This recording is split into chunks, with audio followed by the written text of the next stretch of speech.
No había visto en su vida tanta grandeza.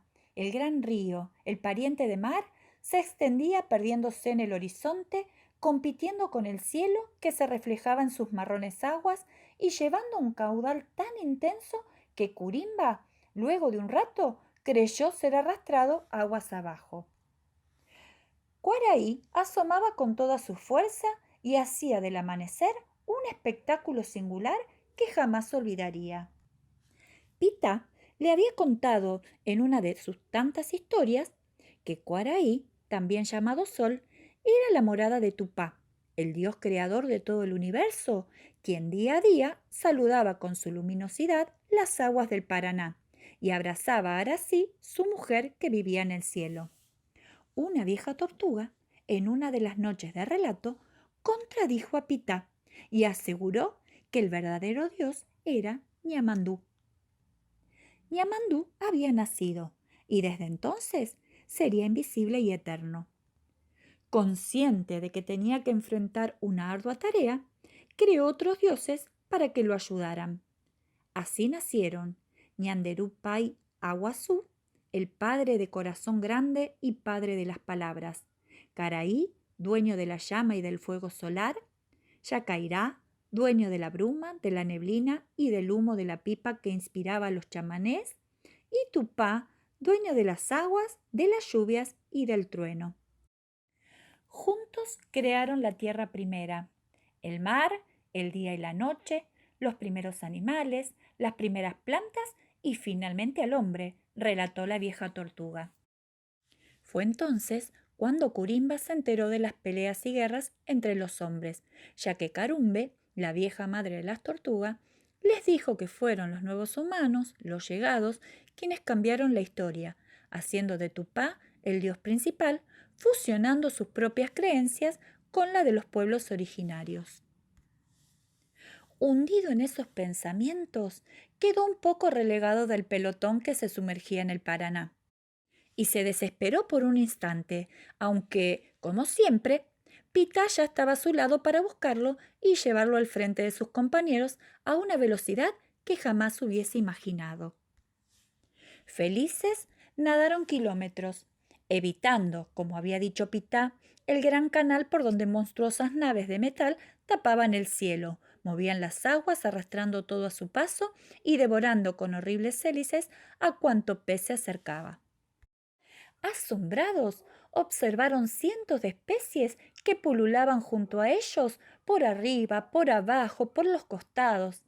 Así vieron al pacú, el bagre, mojarras, morenas, algunos patíes, armados y hasta una increíble pareja de surubíes que extraña y majestuosamente danzaban por sobre las aguas para volver a sumergirse, exponiendo sus increíbles casi 60 kilos y su 1,5 metros de largo. A Curimba no le pareció entonces tan terrible el afamado zúngaro al cual hacía un tiempo había temido sobremanera.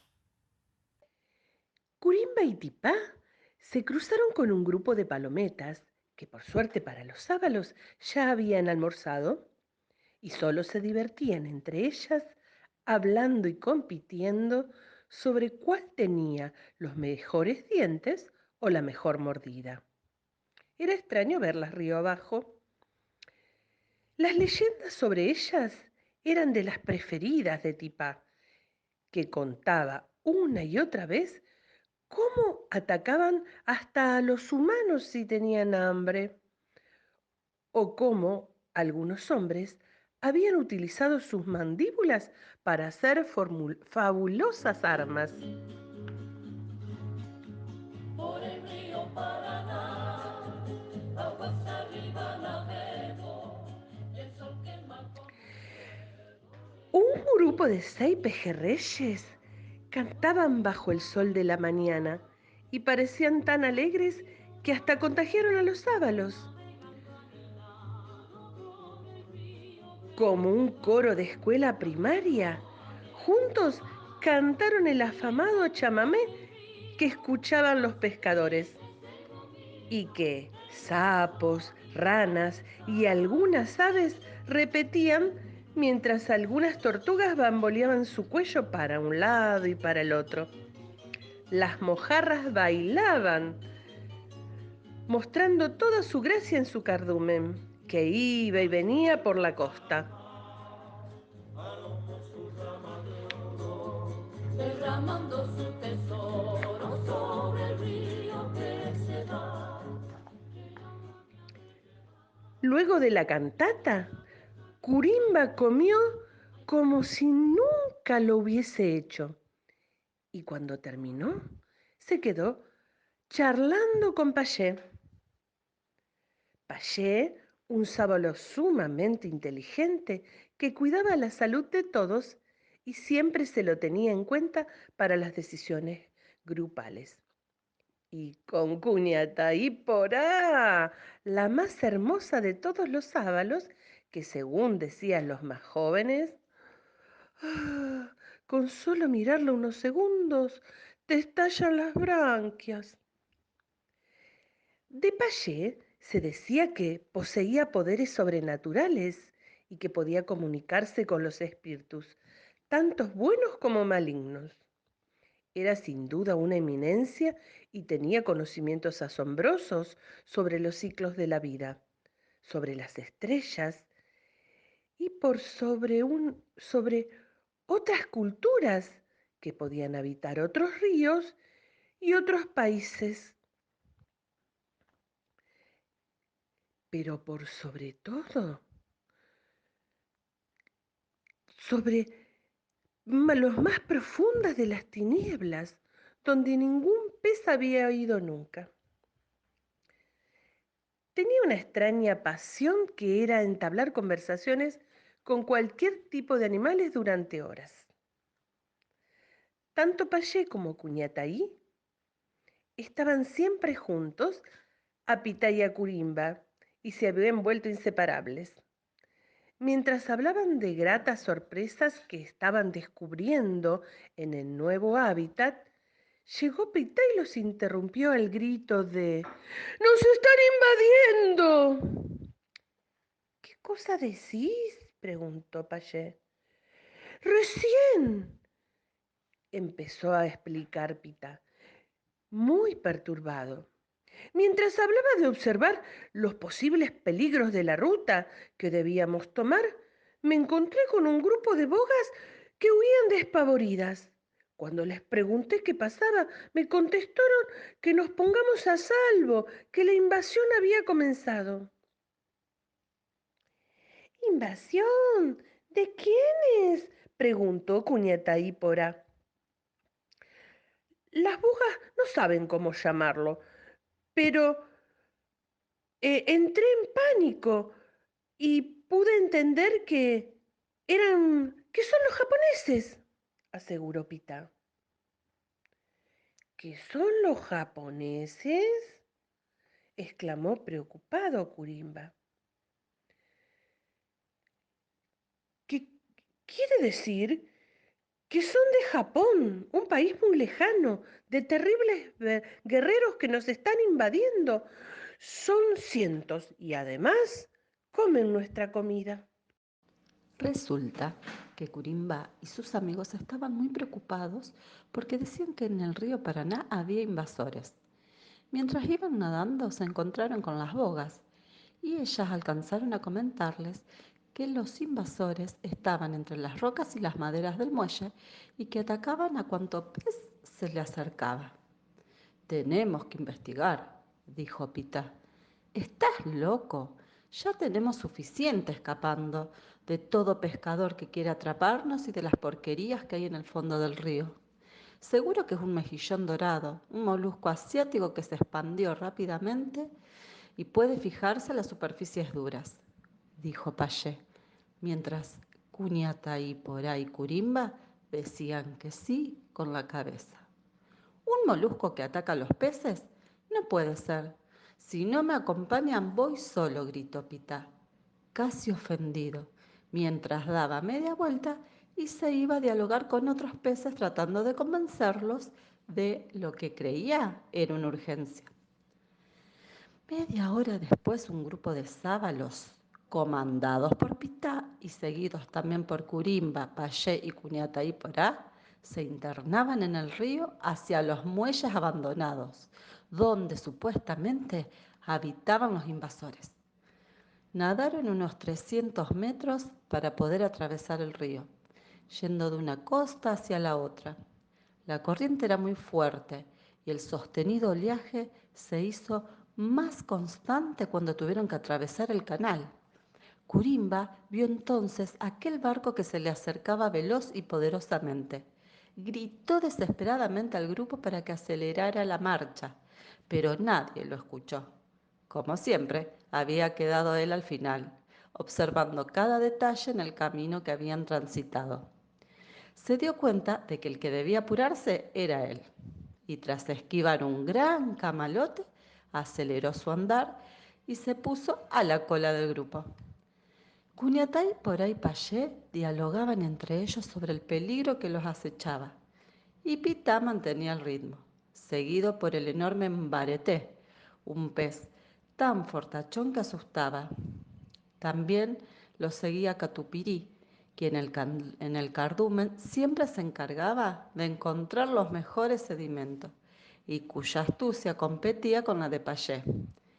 Y también lo seguía Quera, quien no tenía la belleza de Cuniatá y Porá, pero, según aseguraban, tenían la capacidad de soñar el futuro. Cuando se adentraron en el muelle, Pitá dio la orden de ocultarse entre pilotes, rocas y pajonales y avanzar lentamente. Allí vieron a los invasores, enormes peces de todos colores que se movían armónicamente, como comandados por alguien que ellos no llegaban a ver. Formaban grupo de 5 en 5 y al parecer estaban practicando extrañas formas con sus colas y aletas. El espectáculo era digno de admirar. Había algunos que medían más de 1 metro y otros que llamaban la atención por sus colores, que iban desde el naranja, el blanco y el rojo. Mabarete volvió a sentir que algo pinchaba su espalda, y esta vez no solo se retorció, sino que salió de su escondite y quedó expuesto en el medio de las aguas. Curimba lo llamó tratando de calmarlo al grito de «Es solo una rama», pero ya era demasiado tarde. Decenas de peces invasores lo rodeaban. Catupiri salió enceguecida tras un pilote y se acomodó junto a Mabareté, esperando lo peor. Pitá encaró directamente al pez más grande, el naranja, y con su cabeza lo golpeó en las branquias, pero no logró moverlo ni 1 centímetro. «Nos están diciendo que no podremos pasar». «Vayan por ellos», gritó enfurecido el enorme animal, para que inmediatamente los coloridos peces comenzaran un ataque desigual sobre los sábalos.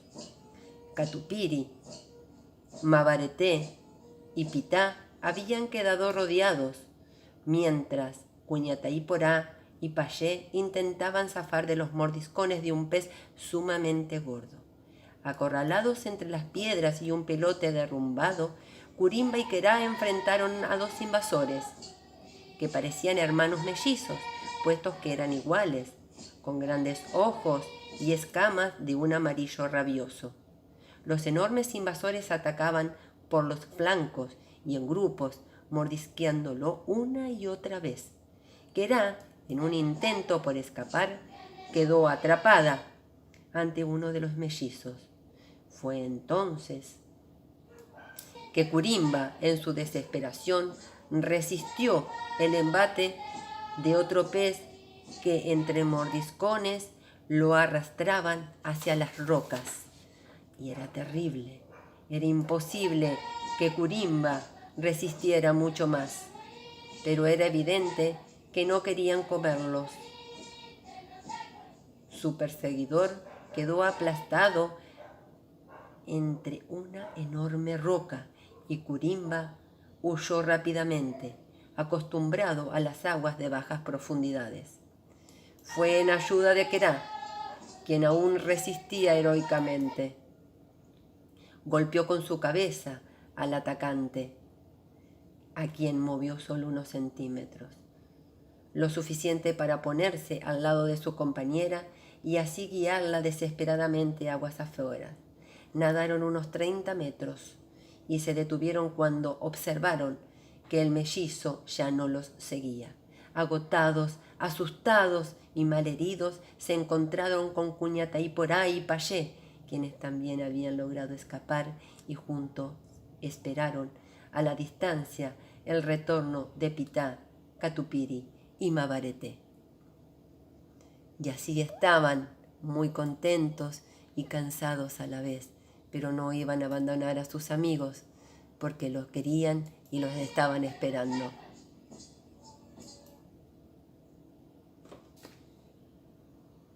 A lo lejos, vieron como el enorme pez anaranjado comandaba una persecución contra sus amigos. Fue entonces que, cuando parecía que todo estaba perdido, que los invasores alcanzarían finalmente a Pita, quien nadaba dificultosamente, vieron como la pareja de zúngaros atravesaba el canal y atacaba certeramente al grupo de extranjeros, tomándolos por sorpresa, revoleándolos por el aire y devorando los más chicos tan rápidamente que la arremetida se repitió hasta que los invasores mayores, incluido el naranja, retrocedieron y se perdieron nuevamente en las aguas que bordeaban el muelle. Catupiri, Bareté y Pita estaban maltrechos y con heridas profundas.